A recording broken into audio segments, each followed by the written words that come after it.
ఇప్పటికి ఎప్పటికైనా సరే మేము నిలబడేది ప్రజల పక్షానే. అందులోనూ దాంట్లో నాకు సంబంధించిన వాడు కావచ్చు, అవతలవాడు కావచ్చు, అది వెంకట్ కావచ్చు, అంటే ప్రకాష్ రెడ్డి కావచ్చు, అది వాడు కావచ్చు, వీడు కావచ్చు, ప్రజలకు ఆపోజిట్గా వస్తే ఎవడైనా నాకు ఒక్కటే అనే విషయాన్ని నేను ఈ సభాముఖంగా మీకు అందరికీ తెలియజేస్తున్నాను. నీ అనేది ఉండదు. వాళ్ళు ఒకరిద్దరు నాతో తిరిగి ఉంటే ఈ ప్రాంతంలో నా చుట్టూ 100 మంది తిరిగి ఉంటారు, మాతో పాటు కలిసి తిరిగి ఉంటారు. సో నేను ఒకటి కోసం 100 మందిని పోగొట్టుకునే పరిస్థితి అనేది ఉండదు.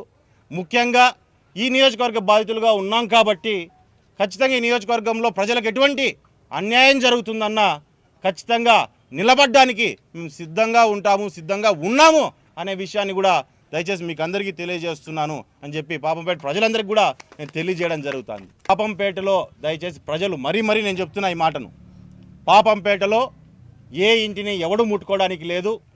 దీని మీద ఎవరు